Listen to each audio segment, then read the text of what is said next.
You gotta be real with yourself. I'm gonna say it like this. When it's selling, move on. Now, don't get me wrong, have your aesthetic, your style, but if it's not working, it's not selling, you gotta be real with yourself. And there's so many people want to get in this business and don't want to study. Like, I'm still studying and learning and finding new equipment and learning new techniques. And that's one of the reasons why I moved to LA as well, because I needed a platform of manufacturers and knowing the terminology and talking to people and building these relationships. And now I have an amazing network out in LA like I do in New York. So I think continue to educate yourself. Those of you that want to be designers, if you don't have rich parents, why you haven't bought a sewing machine? Why you ain't learned how to sew? But you want me to give you all the information that I have for absolutely free, and you have done nothing. You just gotta be real with yourself. Designer Reco Chapple does it all. As one of the very few African-American designers to create and manage a successful fashion house, Chapelle's portfolio includes a variety of womenswear, menswear, accessories, and houseware. The Atlanta-based designer started by dressing local strippers and drag queens, and then would later style some of the most prominent figures in business and entertainment, including Toni Braxton, rapper T.I., Kandi Buruss, Janelle Monáe, and the list goes on. Chapple has also established one of the only Black-owned fabric stores in America. I know, it's crazy. I sat down with Reco to talk all about his fashion journey, the power of the comeback, valuable advice for young designers, and the deep love for the Black community. Check it out, guys.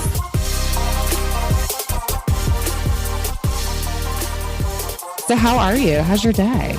I'm good. I'm getting ready for Atlanta Fashion Week. So I am all over the place. I showed Tuesday. And oh my God. And you took this interview? That's crazy. Yeah. I mean, I just got to have my moments where I break away. And then I'm working on some stuff for Southern University, TSU, Morehouse.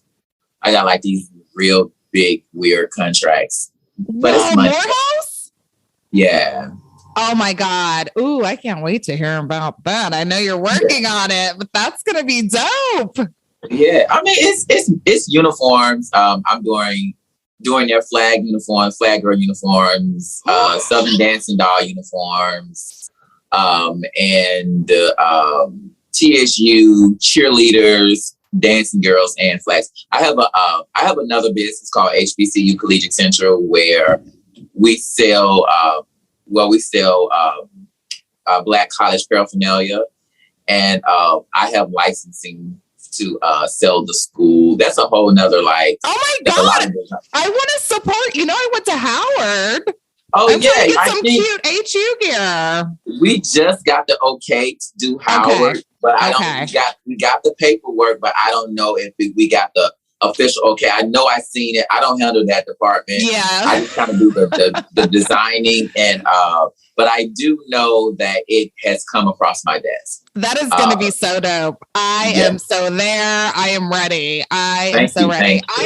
First of all, I'm just thrilled that you're on the show. I have been such a fan for a long time. You're one of the few designers who have been in the game as long as you have been. And going on 22 years, 21 years so far. That's crazy. But it's still you're still thriving. So, you know, I think your story and just some of the interviews that I was revisiting the other day, it's just like, what a journey. And I would love to start from the very beginning. Okay. Like, what was life like growing up in what was it, Chattanooga, Tennessee? Yes, Chattanooga. I love how you. How is Chattanooga? Yes, you made it sound so fancy. No, I was trying to get it right. Well, I grew up, my early years from when I can remember, I grew up in the projects, up until I was about 11 years old. And I'm gonna speed it up until now. And then when I was 11 years old, my mom decided she wants to try drugs. And I went from home to home up into my my 12th grade year when my father was just like, get out his house. I went to college with $35. And a friend of my dad's, he's the owner of Ruby Falls. And he gave me $500 because our birthday was on the same day. And he was so excited about me going to college. And I was so adamant about getting out of Chattanooga. I didn't fill out any local college. It was either, I just knew I wanted to go to an HBCU. I wanted to be around my people. Like, I love my people. I applied for FAMU, Alabama A&M, Tennessee State, and Lane College. So Lane College gave me the most money. Hey, we know you're about your money. We're going to get to that later. All right. So they gave me the most money, but I really wanted to go to Tennessee State. My dad, when he do my loan, helped me with my loan. So when I got to Lane, I used to type papers for $2 a page. Wow. And I used to cut hair. And I remember when I was in the band at Lane and we had to play Tennessee State. And when I saw Mr. and Miss TSU walk around the court, I turned to the man and said, I'm transferring next year. Stop it. And I ended up getting an engineering scholarship to Tennessee State. Wait. What instrument did you play? We got to ask that. I played all of the brass. I played from trumpet, baritone, tuba, trombone.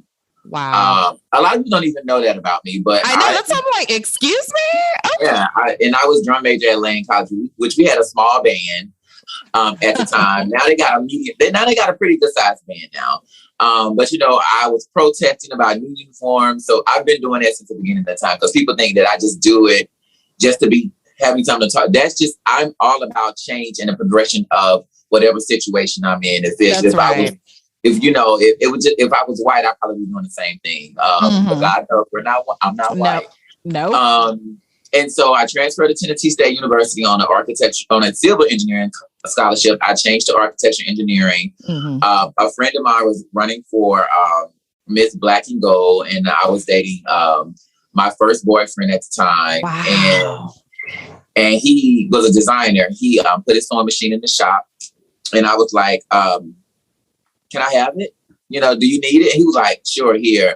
And when we was at the mall shopping for clothes, and I was like, girl, I can make that little tube top and I made it. And it was a tube top with like this fringe, this panel of the tube top with this fringe. And she put this coat, and she was telling everybody that I made the whole entire outfit. I love it. Well, were you sewing like before then, or was this new? So I skipped the part. My mom is a seamstress, but I'm fourth generation. And so when I got behind the sewing machine, I kind of knew, and like for an architecture major, I can figure out any type of machine, any equipment. And so it was just like, I look at the situation and I can figure it out and I can make it work. And that was the time when the J-Lo dress was out, the Versace. Oh, I remember that. Yeah. I remember making that dress for a friend for like $35. It's crazy. Yes. And people just started coming to me one after another. And I used to work at Ruby Tuesday, then Express. I quit both of my jobs. I was making in college, I was making about $5,000 a month. What? Yeah, I was making about $5,000 on campus. That's amazing. Done. Yes. In my, I remember I used to have my sewing area set up in my college apartment, and the girls used to just come over, and I did pretty well. And then when I graduated, I had a small clientele in Atlanta. By this time, me and my dad started back talking, and he wanted me to go to New York. But he really didn't feel the whole fashion thing. And by this time I wasn't out the closet. So I wasn't out the closet to my family. And I was like, he wanted me to go sing and dance on Broadway. Wow. And I was like, I just was not digging the smallness. It was dirty. I was like, I can't deal with New York. I can come and visit, but it is very dirty. And I'm going to go ahead and move to Atlanta. It's clean. I got a nice clientele. And I'm going to be honest, when I moved to Atlanta, it was nothing but strippers and drag queens. Wow. They were strippers and drag queens, but they paid Wait, great what money. time? What decade was this? This, because I'm old. Try not to age it. Well, I'm 44. You're but good. yeah, thank you. I graduated from Tennessee State in 2002. Wow. So I moved immediately to Atlanta after I graduated. Wow. And my first celebrity client was T.I. and Young Bloods and no way.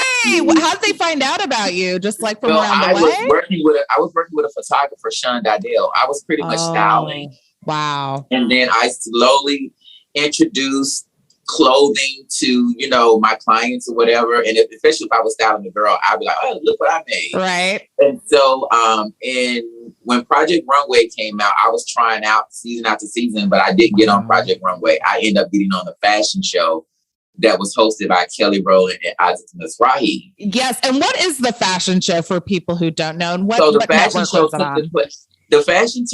took the place of Project Runway when it moved to Lifetime. Mm-hmm. And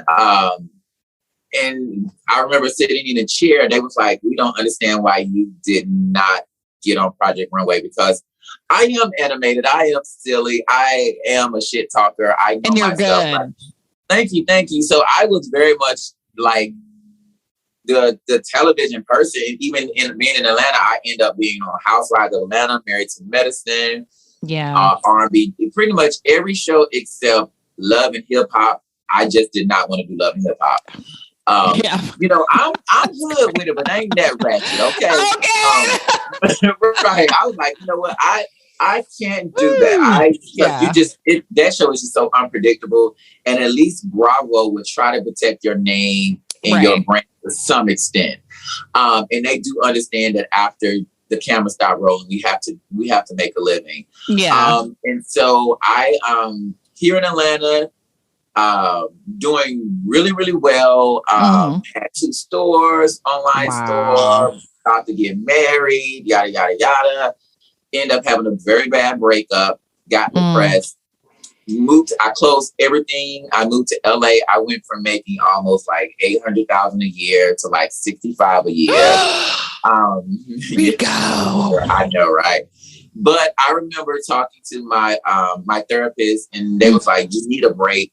Because I've done everything. I traveled the world with Toni Braxton. I worked with Kandi. I worked for like pretty much every single Black celebrity in Hollywood, especially at that time. And I'm gonna be honest, I was bored. I was really, really bored. And it was when Instagram was on the come up. I was not ready for social media backlash. I'm just used to moving in a certain way because it was Black Planet when I was in college. Exactly. Ooh, Black Planet. I remember Black Yes, then it was MySpace, but you really didn't get a lot of backlash on some things that you did or said, and trying to dig up stuff. And I've always, people think I'm so public and so all over the place, but I'm really private. Like no one knows.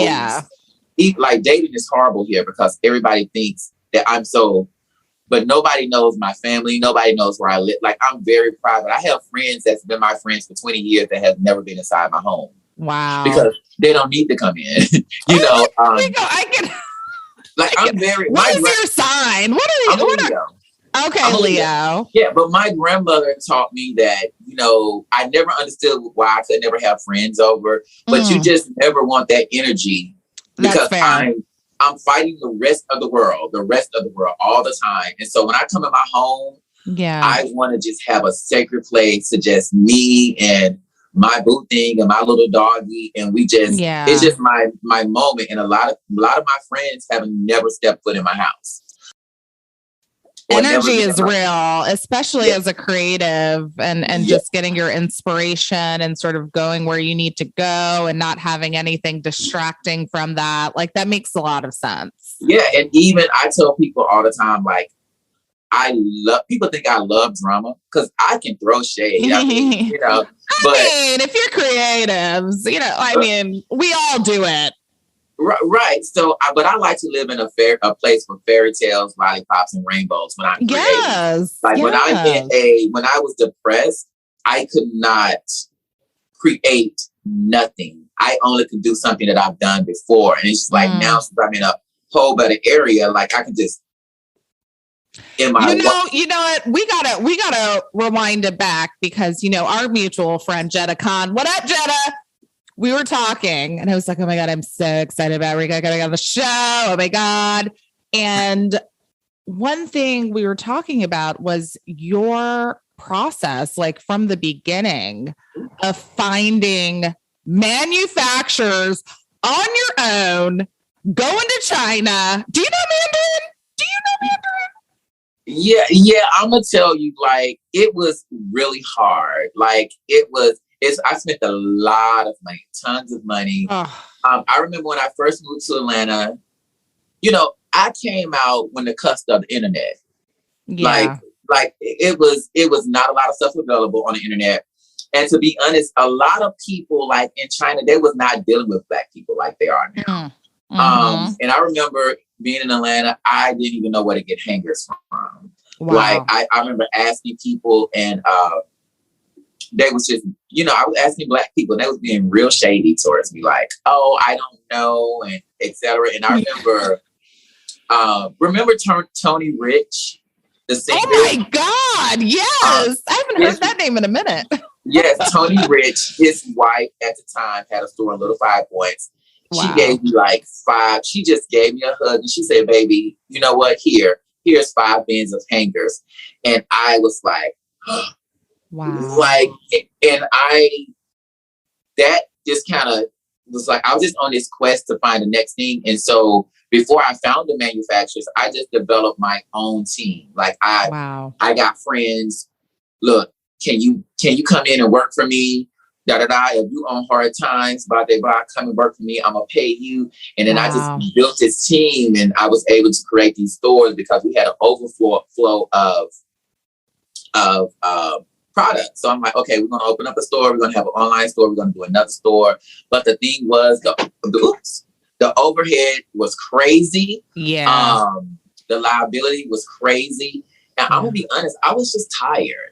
And so this time around, when I got back from LA, I met these group of girls from Chicago, and was like, we're going to China. I was like, you know what? I'm broke right now, but I'm going to muster up these coins. Wow. And catch this flight over to China. So literally, I took my last, I think like $2,500 and went over to China. And like, when I got there, they was like, Reco, just take whatever you can. Just bring $500 or whatever. Like, but $500 is like it's almost like $5,000 over there. Wow. So I was like, oh, really? So what I did, I got samples of everything. I got contacts of everything. And now going over to China, you can use your phone to talk to them. It'll translate for you. You can use WeChat. And I would just type it in what I wanted and let them read it or send it to them, and they can read. Like I had to find a restroom. So where's the restroom? And they'll read it. And so it's just so many things now that is so amazing to make your travel. And then what I found out, like they love brown people. Like they used to not see them very often, from what I like. People act like you were a celebrity. Yeah. I'm over there. I'm taller than most. I'm bigger than most. How tall are you, Reco? Because I've never met you in person. I'm 6'1". Oh. Yeah. Excuse me. Yeah, I'm 6'1". So it's like they're looking and they're taking pictures, and even the second and third time when I came over there, they see me coming down. Hey. So it was beautiful, you know, but I will say, since our good old friend Donald Trump kind of messed up everything with the tariffs, the shipping is like ridiculous. So now I'm looking into Mexico. And here in America, things are just super duper expensive to get reproduced. Like you can get a bag in, like, you know, I'm not trying to put this business out there or anything, but like a Telfar bag probably costs $2 to get made over in China, versus over here, it may be $100, you know? And so it's just better to get things done over in China. And I know everything is on this green kick and eco-friendly. Baby, we was in slavery a couple of months ago, so I gotta catch up on the Lord. That's a real statement right there. Right. I mean, I'm going through family history right now, and I'm like, hold on a second, that was just like 2 seconds ago. When you really break down, like I'm doing Atlanta Fashion Week, and I love sending messages when I feel like if you have a platform like I do, you really need to educate. So my collection is centered around, I'm doing a tribute to Oscarville, Georgia.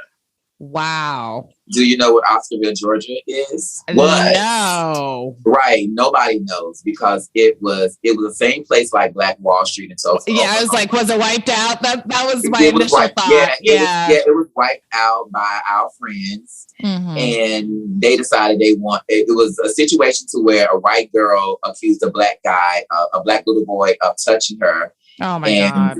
They found out later that she was lying, and they convicted and executed him the same day. The very next day, they killed everybody in the town. They decided they needed a lake, so they flooded the entire area. So all of the houses, the churches, and schools are under Lake Lanier.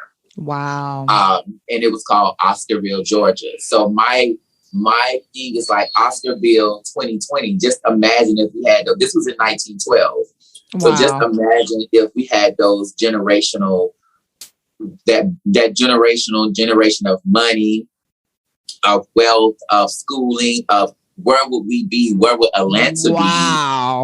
So I'm making this high society, couture moment of evening gowns and coats and furs, and I'm giving very much. It's sending chills down my spine. I'm getting chills. It's giving the Oscar de la Renta of Black fashion now. It's giving the Tom Ford of now. It's giving. It makes you think. What if?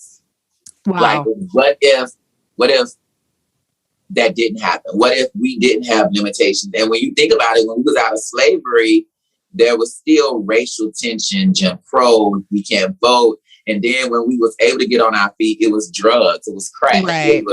So we still dealing with a lot of things. And I do preach the gospel of shopping with Black vendors, and it gets on so many Black people's nerves. But I'm like, but I think to know where you're going, you got to know where you're from.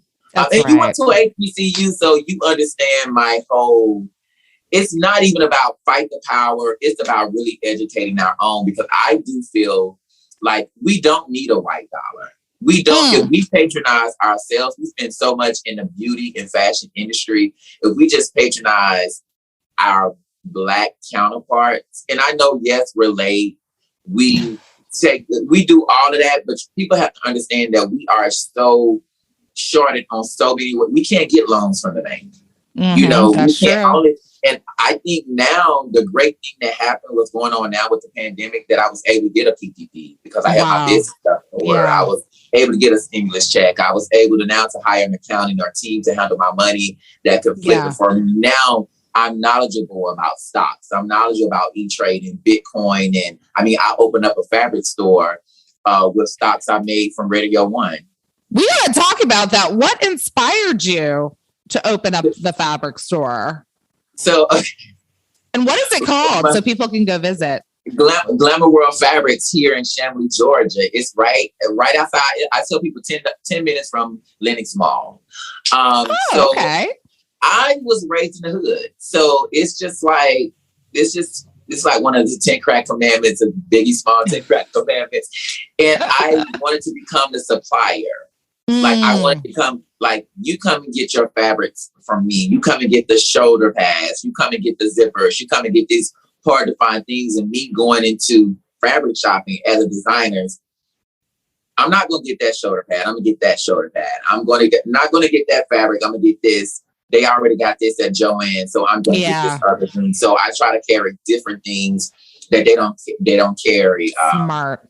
Wow. And so it took me 13 years to open up this fabric store. Wow. People so it was always a dream. Was it always a dream of yours? It was always a dream. People laughed at me, like, and just me coming to New York so much, and talking to a lot of the vendors and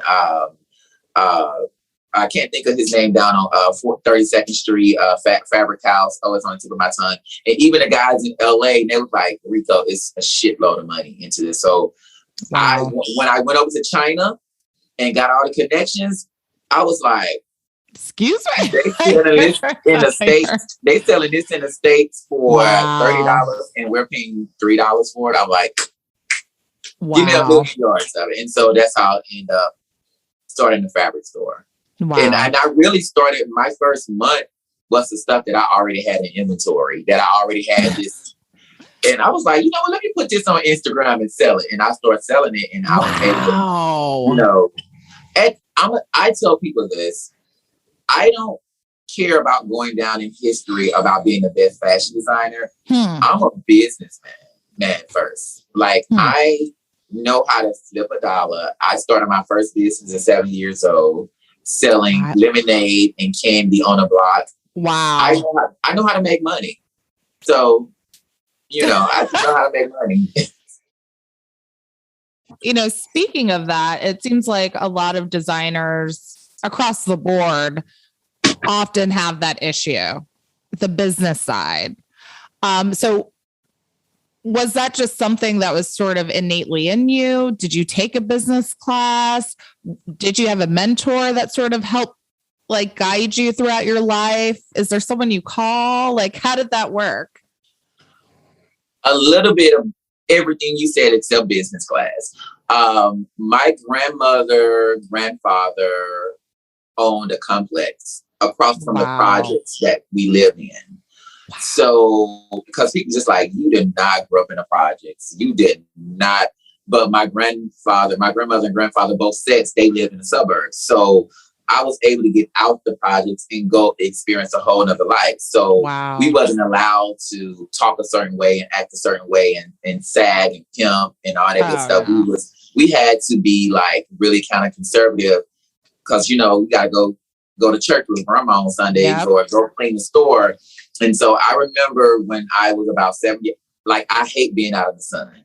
You know, I was like, I don't want to go out and play, So, you know, back in the day, your mama used to just put you outside and lock the door. So my grandmother in South Carolina, she owned a store as well, because I'm actually originally from I was born in South Carolina. Oh, wow. And so she would give us, she had a big candy store. And so she'd just give us like bags and bags of candy. So instead of eating it, I would sell it. So I would sit on the porch. Smart. I love it. I would sit on the porch, make some lemonade, and my mom thought it was the funniest thing ever. And I would just, you know. Oh, you were not playing around, though. You were serious. Yeah, and when I was 11 years old, my dad owned a landscaping company. I used to go to work with him, cutting grass, painting, trimming hedges. So I'm a real dude. I'm a down south, cut grass, you know, do whatever, all that good stuff. I probably can even build your house. So, you know, and even for my fabric store, like the wainscoting, I painted the wainscoting, the trim, my photography wall. Wow. Like I did all that myself. I built it all myself. Amazing. That is wild. First of all, like, so did you budget that money when you were younger, or did you like spend it and then just, did you reinvest in your businesses? Like, I did a little bit of both. Like, you know, I knew I was always like, my mom always taught us to get her Christmas gifts, get my aunt Christmas gifts, you know, take care of my brothers, take care of my sister, like school clothes. We would save up in a piggy bank all year and go school shopping. So, I mean, to be honest, she just taught me to take care of myself. And then when it came down to starting House of Chapelle, I started it with a $1,500 student loan from TSU. Yeah, because mind you, my dad put me out. My mom was nowhere to be found. She was on drugs. Hey. I was going from home to home, and baby, once I got in that financial aid office, I said, "Now what?" She said, "Well, you can get." I said, "Oh, well, give me the maximum amount." And I went and bought me sewing machines, a mannequin. Amazing. And plus I needed school supplies for school. So I needed a mannequin. I needed sewing machines. I needed. Yeah. So you got to use what you got. And that's just something Black people we've all had to do. It's just like, you take what you're given and exactly. figure it out.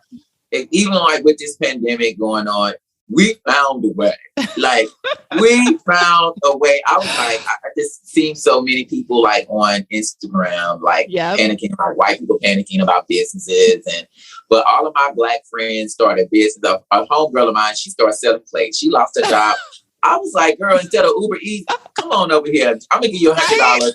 Bring me some food. Bring me some food for a couple of days. And she started like a little food milk prep. Food delivery. Yeah. Amazing. So we make a way. Amazing. You know, your designs are like out of this world. Like where do you get your creative inspiration? Like, where does it come from?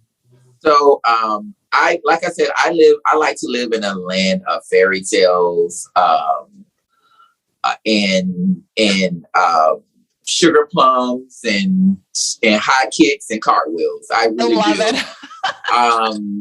And I always had a fixation of the wealthy, the rich.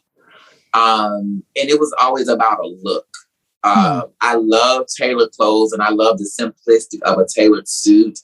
And I think when people find out, like I majored in architecture engineering and have a degree in interiors, people's like, okay, I get it. Like, I love totally lines. I love the opulence of it all. I love, and now since I actually can buy expensive fabrics, I love using a uberly expensive fabric with a beautiful gown.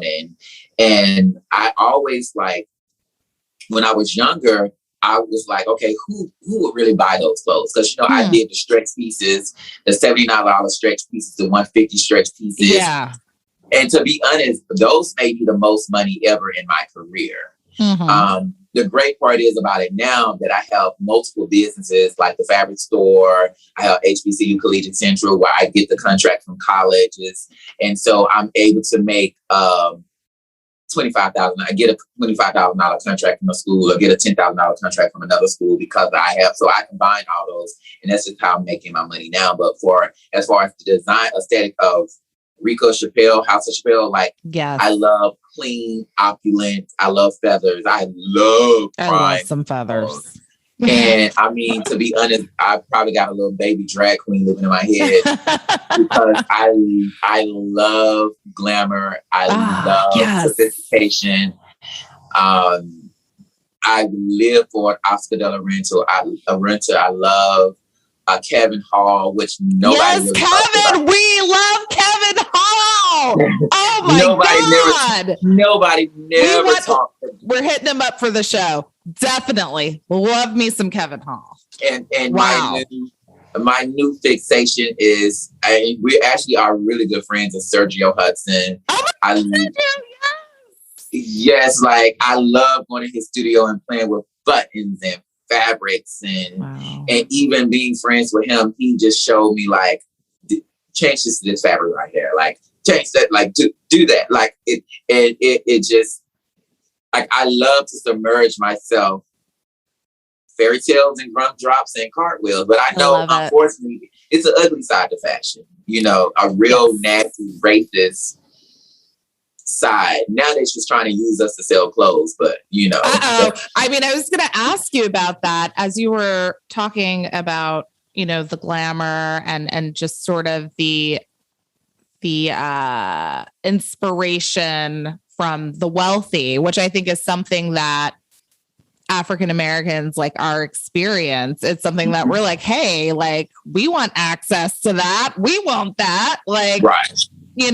So in that space, I think that sometimes, at least in the fashion world, there seems to be, for some, this want of being accepted, and people get really hurt and sad, when things don't happen or they're passed over or overlooked.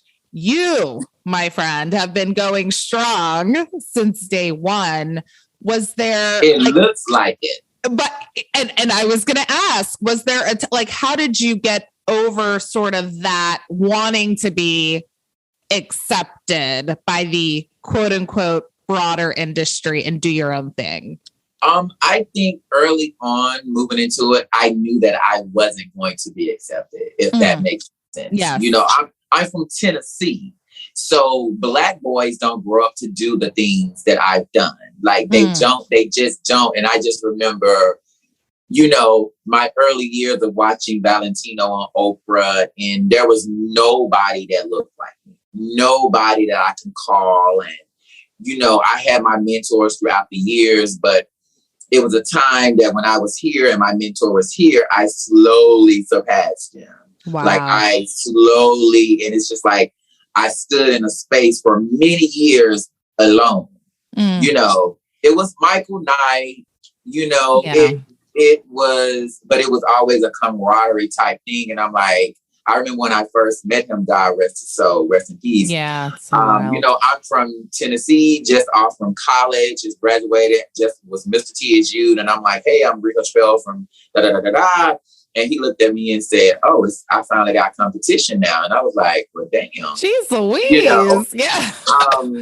And man, I celebrated my clients. I never once hid that I made clothes for strippers. I never once hid that I made clothes for drag queens. I never, because those strippers that was in college, now they're CEOs of companies and doctors and lawyers. And so my clientele I have clients that I've had for 21 years. Wow. You know, and so that's what keeps the brand going. And so when I have fallen on hard times, you know, I have an alumni, one of my best friends, what do you need? My second time that I went to China, what you need? I was like, I think I need about $5,000. Before we got off the phone, it was in my bank account. Amazing. You know, I love that. Yeah. So it was, you know, graduate from Tennessee State University. Even now, my first big college contract came from Tennessee State. You know, people called me directly and was like, we want you to make these uniforms. So, and now don't get me wrong, I have lived in a space to what if I was white? You know, what I would have been that Christian Siriano, you know, but, you know, what I would have been that Michael Costello or, you know, because a lot of people, you know, a lot of our people, Black people was like, well, you haven't did this. And Michael Costello, I'm like, but I did everything that Michael Costello was doing now. I did it 20 years ago, but y'all laughed at me and said it was too, you know, but then when I did the stretch pieces, y'all laughed at me. So now I'm just going to be honest. I just do what the fuck I want to do. And you either like it or not. But one of the things that nobody can say that they can't say that I quit, that I stopped, and that I'm still here. They can only say that I'm still here and that I still keep moving. For somehow I always have a bounce back. I don't know how, but I just try to stay focused. And I keep saying this, I just try to live in a land of fairy tales and gumdrops. I don't talk to a lot of people in my family. I don't have a lot of friends. I don't associate with a lot of people. I just kind of... You're in your zone. You know, yeah. You know, you mentioned earlier, when you were in LA and you were very depressed. How did you get out of that particular slump in your life? Like, what was the moment where you're like, you know what? It's time to get up.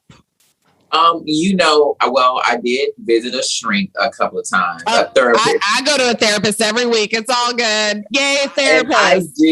I do have, like, it's very important to have people that is very honest around you. Very, very, very honest. Almost so honest that they will probably even hurt your feelings. I'm telling you. And you know, Jetta is that person. Oh my God. Baby, he said some deck. Oh, that's okay. That shit looks cheap. And but I know it comes from him in a good place. When something is great, now he's like, now Reco, I absolutely love it. Yeah. I absolutely, it's amazing. So and so. And don't get me wrong, I don't care about other people's opinion, but my close friends, because I hold my friends very dear to my heart. Yeah. And I'm gonna be honest, I had to get in a mirror naked. Yeah. What could I do differently? Wow. Like, when I believe in that people will let you know who they are in the beginning. So you really got to pay attention and listen. Like, I was making it was new money. I was making all this money, baby. I'll go have lunch in New York, go shopping in Miami, travel this and do this. Like I said, I was traveling the world with Toni Braxton, who was in Italy, Russia, Hawaii. We was going all over the place. And they pulling up to Neiman's. I'm pulling up to Neiman's too, and shopping and this and that and the third. And I wasn't taking my money and reinvesting it back into the business. I was doing a lot of new money type things. And I literally had to get in that mirror and be like, you self-made. You can do it all over again. What type of plan, like everything that you do, it need to be very strategic and execute it well.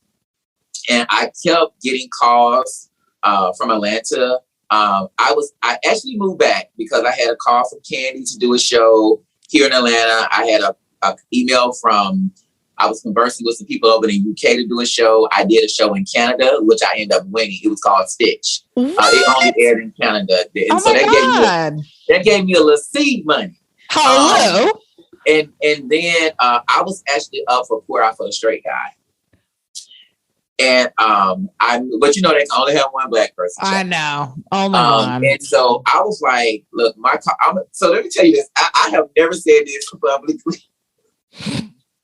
I was hiding my truck in Sergio's compound, like he had a studio, so they wouldn't come and repossess my truck in LA. I mean, so I drove back to Atlanta with an expired tag and in a trailer hitch. They said I had to return it in LA Thursday. I drove it straight to Atlanta, dropped it off at U-Haul at like 12 o'clock. And I actually just paid them back for the trailer because I did rent U-Haul truck. So I drove back because I just kept getting so many different opportunities in Atlanta. And I'm going to tell you, the black person in LA and over here on the East Coast is totally different. Like immediately in LA, if I met somebody from New York or down south, we gelled quickly. Wow. But in LA, girl, they stab you. They not only stab you in the back, baby, they break off your legs. They shoot you while you down, and they gonna kick you to make sure you ain't breathing. And so I was like, let me get my tail back to Atlanta. And I stayed with a client. She's one of my friends, but she's still one of the clients to this day. She's like, I got an extra room. The boys are older. They can be around. They can learn something from you. Oh, that's awesome. I stayed at her house for about 2 or 3 months. I called my homegirl. She's a stylist named Proby here. I said, girl, I need a house and I need some work. And she was like, I got a house for you. You don't have to fix it up yourself. And I said, girl, give me the keys and a bucket of paint. Wow. And I went in that house and I was scraping and changing light fixtures. And they had a sunroom. I set up shop and it was everything just, wow. I'm going to be honest, like, I believe in building amazing relationships. And I think that's one of the main reasons that I've lasted that long. Like, don't get me wrong, I have burnt some bridges and I have told people to kiss my ass. Wait, you're still cool with Kandi, right? Oh yeah, we cool. Me and Kandi had an episode. We had an episode. I remember. I was like, oh no, what's happening? Yeah, we had an episode. I didn't sign the contract for a show. And that's when Funky Dani would try to go on a smear campaign. But it's okay. Kandi called me for a reunion situation because I will say this. I love it. I'm glad. There's no one in Atlanta that do what I do. and it's nobody that can execute the way I execute, the speed that I move and my execution. And I keep it very professional. It may look like me and Kandi are like tight. I don't go party with Kandi. I've been over her house, but I don't go like very professional. That is my client. And we are cool. Marlo is a client. Yes, Marlo. I don't hang with them girls.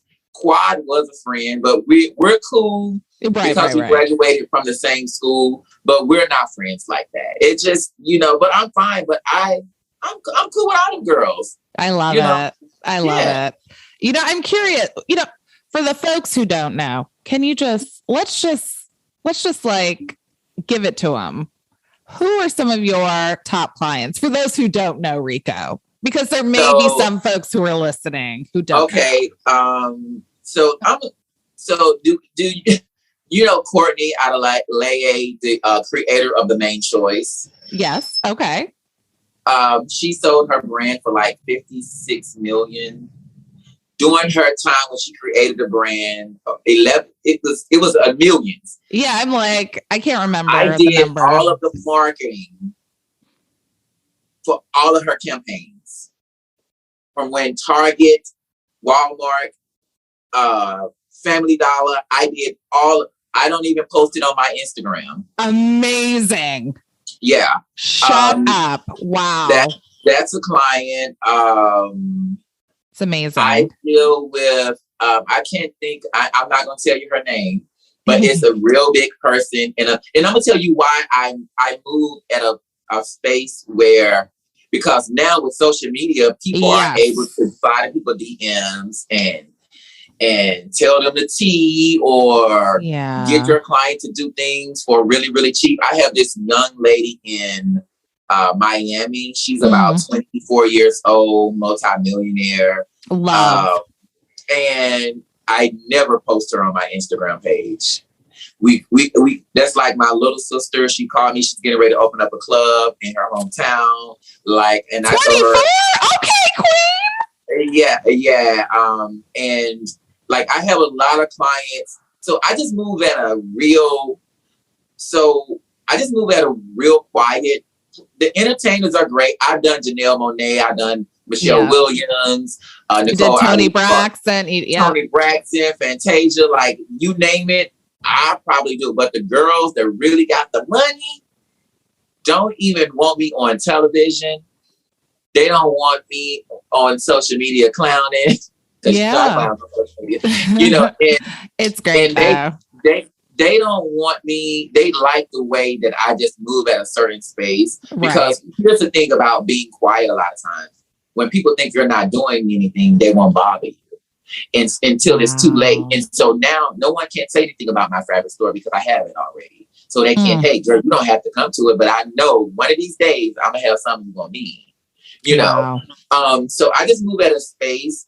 And I think when you become a man, you put away childish things. I was young. You better preach. Okay. Yes. You know, I'm a Kappa. So it's. I didn't know you were Kappa.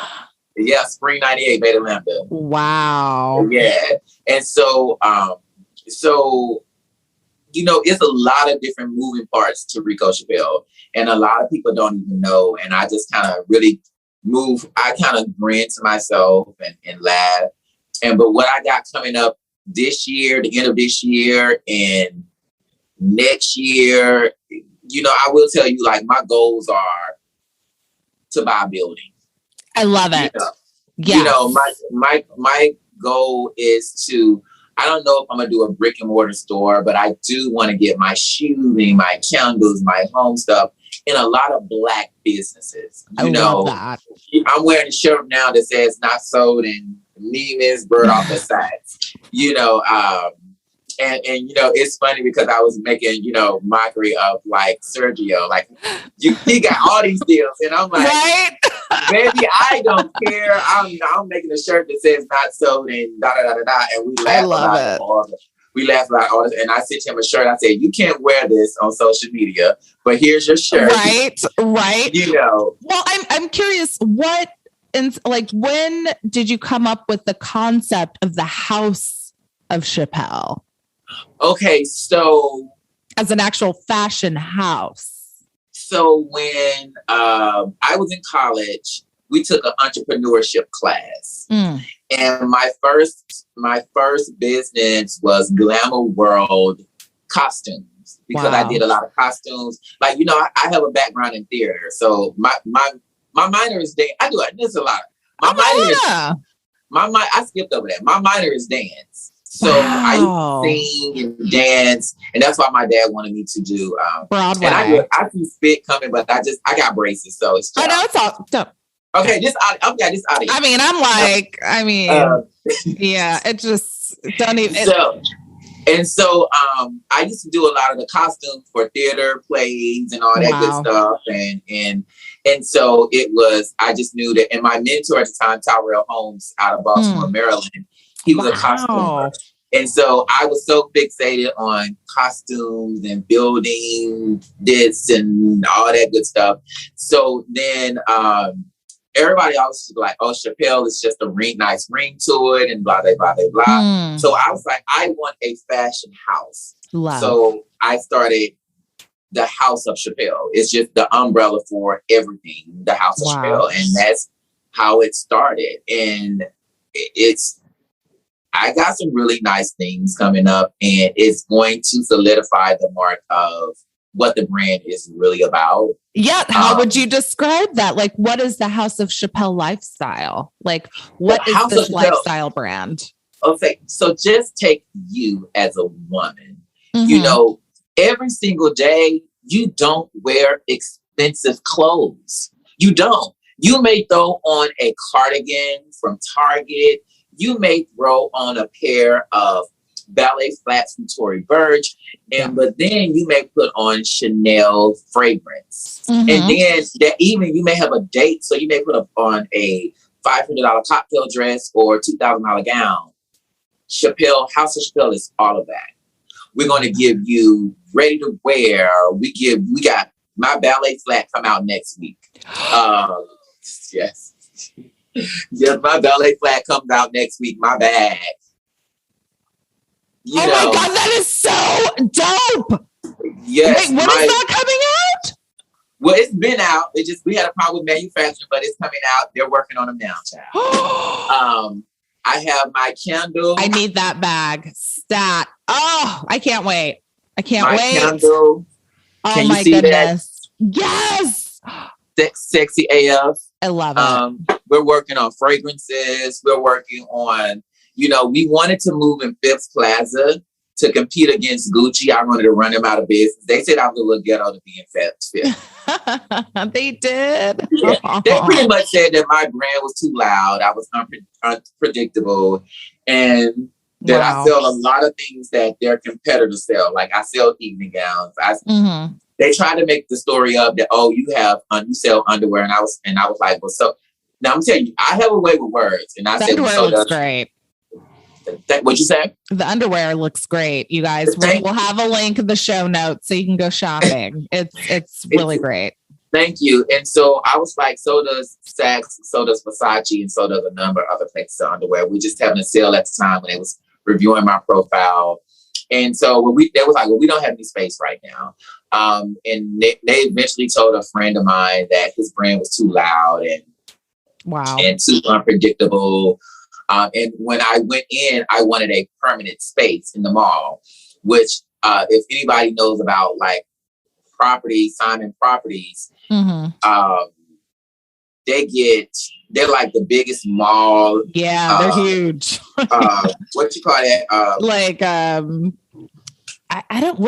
It's not a franchise. Like what? They're the real estate developer, mall real estate developer. Yes. In the US, and it's huge. And they get a large percentage of your sales. I didn't know that. Yeah, they do. And so I wanted a permanent space, which I will go in and do. They can't put you out. But when you have a temporary space, which most Black vendors have in malls, interesting. They can put you out anytime they want to, give with a 30-day notice without any warning. So I wanted a permanent space. And so I was like, you know what? Don't worry about it. I will be honest. I would love to, if somebody said, Reco, what state would you do a brick and mortar in right now? I would say either Brooklyn or DC.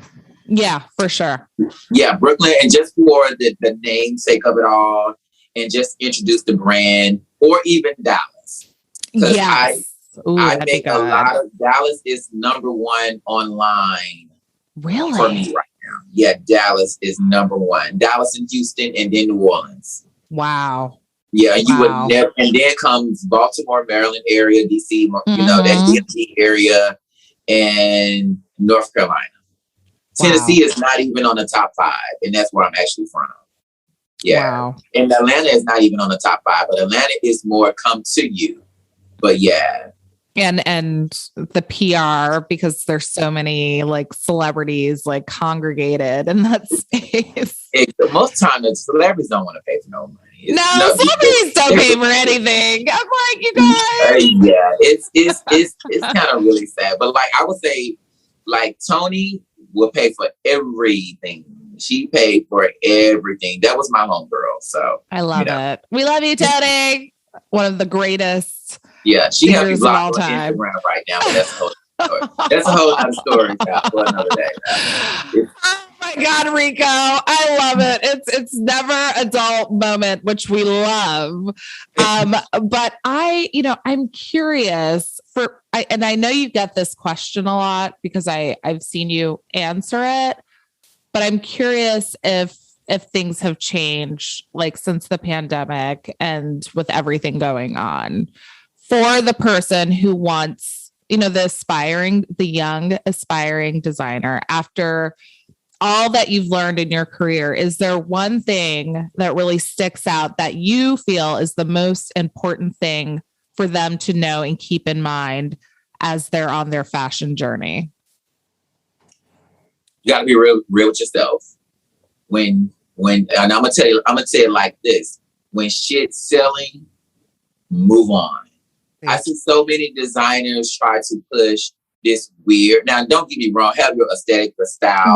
Right. But if it's not working, it's not selling, you gotta be real with yourself. And there's so many people want to get in this business and don't want to study. Like I'm still studying and learning and finding new equipment and learning new techniques. And that's one of the reasons why I moved to LA as well, because I needed a platform of manufacturers and knowing the terminology and talking to people and building these relationships. And now I have an amazing network out in LA like I do in New York. New York was easy for me because I had friends there. It was a $250 flight. LA back in the day was $500 to get to. So, I really couldn't afford it. But as I got older and I'm like, okay, I'm going back and forth to LA twice a month now, I can go ahead and do it. So I think continue to educate yourself. Those of you that want to be designers, if you don't have rich parents, why you haven't bought a sewing machine? Why you ain't learned how to sew? But you want me to give you all the information that I have for absolutely free, and you have done nothing. You have done absolutely nothing, and you just got to be real with yourself. If it's not working, me and Sergio had this discussion. Luckily, he had parents and his mother in his life to where he didn't have to sacrifice the integrity of his brand and do something cheap. I had to. Because growing up, makeup was different. My mom wasn't around. She'd give me money. I had to give her money and find her in crack houses and stuff like that. And so our makeup was totally different. So instead of selling this stretch dress for $500, I'm gonna go ahead and sell it for $75 because I gotta pay rent. I gotta do this, and it's just like now. I said, Sergio, I'm actually going high end, but I'm also keeping the aesthetics of just a regular woman. You want every day. Yeah. You want a ballet flag. You want a pair of $20 socks or a $15 socks. You want a $10 pair of underwear. I can do that now. And love it.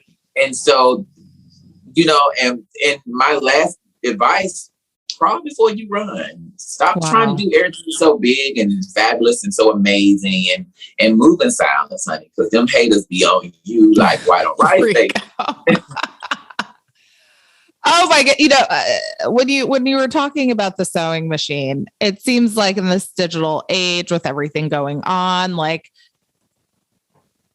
is it really necessary to still know how to sketch and sew, even if you could get someone to, do it digitally, and then you send it over to China? It seems like a lot of people are doing without that artistic. You can do it if you got the cash. You can do it if you got the cash, you can do it if you got the money. But I'm gonna be honest, I'm a cheapskate. I just hired somebody from New York to do a print for me. And I said, the print is wrong from the eye. I need a seamless screen. He had all this. Well, I took classes for 2 years and I had so and so. And I said, but it's wrong. Wow. I did the print myself. Wow. Because I know how to do it. I taught myself how to do it. I looked at YouTube videos, I searched the internet, and I just did it myself. It's amazing. And so now known to the next. So I just feel like, and like Oprah said, you always want to be the one to write your checks. You always want to be over. The whole saying, a jack of all trades, but a master of none. And the rest of the quote really goes as if I'd rather be a jack of all trades. I'd rather be a jack of all trades than a master of none. But it ends something, but you would know more than the person that have that one thing, something. So you know, like, so many, yeah, I forgot that part. And but it's good to know a lot of things, especially when you're dealing with your business. Even when I'm dealing with contractors, like, okay, you want to charge me what? What's the breakdown of labor and materials? Thank you. I'm gonna pay you this. I'm gonna go out and buy the materials myself. And no, I just want you to put up the wall. I'm gonna do the sheetrock, or I'm gonna go to Home Depot and get some Mexicans. And like, so you always just want to be knowledgeable about everything, especially when it comes to spending your dollar. Yes. Wow. Yeah. Well, I mean, I could literally talk to you all day. Literally. We'll have to have a powwow when you're on this side of town. But so you are in New York or DC? I'm in the DC area. I am based in Silver Spring, Maryland. Okay, you know? I got you. Yes. So, the pandemic has us all, just sort of in our little silos. But I go back and forth to New York at least once a month. Are you going to return to New York? Or you love your peaceful life in Maryland? It took me a minute. Like at first I was devastated. Like I had an entire like depression, like anxiety attack. I don't know what's going on, and left New York to like figure out if I still wanted to be in fashion or not, because I was like in the weeds. I kept hitting a wall in terms of like moving up and, just a lot of stuff going on. New York is a beast. And I was like, and even I was like, I want to make more money. I want to do. So I was like, let me go to grad school and think about it, like typical millennial move. And I'm so glad I did. I wound up getting married, having kids. But I am now single with my kids, but it's all good. Okay. We're still friends. We're still friends, Okay, good. But I remember like for a while, I was just like, man, like I really want, like I wanted to go back to New York. And I was like, I don't know if I could still even do fashion. But then I wound up covering fashion and politics before things got crazy. And it was great, And so like there are opportunities, especially with the internet and like, all of the ways that we can connect. You can do fashion anywhere, depending on what your vision is. So you never really lose that. I was talking to Jetta yesterday, actually, and he said he's just tired of it's just so hard. It's just the hustle. And I told him, I said, I was wondering, because I kept saying, Jetta, move to Atlanta. Like, oh, no. Because, he went to school. Him, Sergio Hudson, all them went to school together. Yep. And I was like, you need to move to Atlanta. Like, they'll respect your gift. And when I had one of my stores, I used to sell his clothes in my store. I'm like, they love your stuff here, but you just have to be, but he was just saying like being at home. Yeah. Like it was just when you get older, it's just you just want to just sit on a porch and drink a glass of tea, and just have a moment. That sounds divine. I know. Right. And you don't have that moment in New York, and then the city is I remember I went up there right when the pandemic, it was still crazy, but Atlanta, we never closed. No. Oh, and yeah, that's true. So New York, like literally to get off the plane in New York and it's nobody on the streets. That is scary. It gagged me. And I was like, it just don't even feel like the same place. Like so many places have closed down. So many, the garment district, the fabric district is minimized to like half of a block. Like it's like small stores and all the, oh my God, agents have taken over with these weird rhinestone places, and now it's just not as amazing that it used to be. Fred Frankel, which was the biggest distributor of Swarovski crystals in the U.S., closed. I've been working with them for 20 years, and he was like, Reco, he was like, we're closing. I was like, no shit, not you shitting me. He was like, we couldn't survive because all the Broadways and plays and theaters and bands and all that. Done. It's just, and they were like, we couldn't maintain this high rent in New York. So they moved to Queens, and then they couldn't have the Queens, and they closing their doors. That is wild. Yeah, it's definitely a new day for sure. Right. I mean, I still love New York. But I will say after Fashion Week, I was happy to come back for the first time, I think, like in my life. I was like, you know what? I love New York. It's amazing to visit, but I kind of like my life happening over here in Maryland. It's kind of weird. I never thought I'd be that person ever. Yeah. And I'm from Nashville to Atlanta and to go to New York.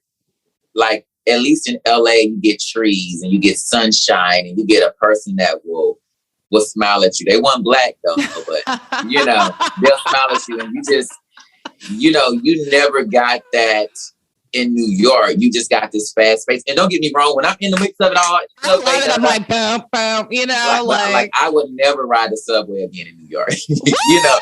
I would never, with this stuff that's going on. It's like that. It is crazy. It's like crazy. A petri dish of just it's a petri dish. Yeah. So I was just like, I love New York, but I think I'm good here in Atlanta. I mean, I would love to do a store or something in New York, but I don't think I could live there. Time will tell. Time will tell. I love it. Well, this is a fashion moment, and so I ask all of our guests, what is one, because I'm sure you have a million, what is one of your favorite fashion moments of all time? It could be personal, professional, something you witnessed or experienced, but a moment that was just really magical for you, where you're just like, fashion. You know what? Recently in New York. Wow. I went to the Sergio Hudson show because I believe in supporting my peers. Yes. I didn't get the memo that you got to have your vaccination card and all that stuff. So I couldn't get in the show, but I was dressed, had on my glasses, my suit. The amount of people that went absolutely bananas, and they wasn't black people. It was like, oh my God, Reco Chapple, take a picture. And I was like, and I'm keeping composure and taking a picture. That was a moment for me. That my friend said, you are a freaking star. So it solidified and planted my feet firmly in a cement that I am never going nowhere in this fashion industry. And if I die tomorrow, like, I know that I've left a mark on people's lives. I love that. That is so beautiful. That is so beautiful. Oh my God, what a moment. Wait, did you make your suit that day, by the way? Yes, I did. And can you describe? Because I need, I could go to Getty Images and try to pull something up, but can you describe? It's on my page. It's on my page as well, my Instagram page. So I wore a red, slim tailored suit with a wide lapel. Mm-hmm. And I wore Dior, the big Dior shades with the Dior bag. Like, I changed at the airport. Stop. And I had myself in a big Dior bag. And I like the fact that when I wear the glasses, you see no emotion on my face. It's just like a cold stare. And people was just like, Reco? And it was like, it was a moment. It was a moment for me. And my friend was like, oh my God. Like, this, she was like, I'm going to step back and let you get your moment right here. Yes. Yeah, it was amazing. It was amazing. I love that. I love that. Well, thank you. You're welcome. And one last thing, it just shows how people have tried to keep the brown faces out of fashion. And when I said most of those people were not even Black, like these girls was carrying around trail far bags. And, wow. And it was like the experience was absolutely amazing. Mm-hmm. And it's almost like fashion is becoming colorblind. Wow. Yeah, it is. It's like it's really becoming colorblind. And if mainstream, the rest of the world don't catch up, it's going to become fold, and this fashion is going to become in the hands of Black people. But I think it should just be a universal worldwide thing. We all speak the language of fashion. Yeah. And we're all blending here in the United States. So pretty much. There will be a very large, what is it? People of color will eventually be like the majority collectively. What was that? Like, few years. Yeah, that's what they say in the next 30 to 40, 50 years is going to be a mixed society, pretty much. Yeah, absolutely. Yeah. Well, fashion's got to catch up, and it looks like we're making the right step. So, yeah. Well, thank you so much. I'm so excited that you were on the show. I'm such a fan. I'm just hearing these stories and just, the rainbows and butterflies. Like, I feel that. Yes. So thank you. You're welcome.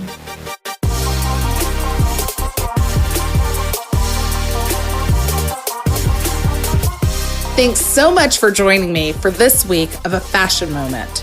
If you like what you hear, we'd love for you to join our community of listeners and spread the word about the show. We also want to hear from you. Share your favorite fashion moments and dream guests with us by sending an audio clip or email to afashionmomentpodcast@gmail.com. Or you can tag us on Instagram @afashionmoment, and you could be featured on next week's episode. And don't forget to subscribe and leave us a review and let us know what you think. Until then, see you next time for another fashion moment. Podcast production by Rebecca Rashid and John Taylor Williams. Digital media production by Megan Porras. This recording carries a Creative Commons 4.0 international license. Thanks to Patrick Patricios for their song, Hot Coffee.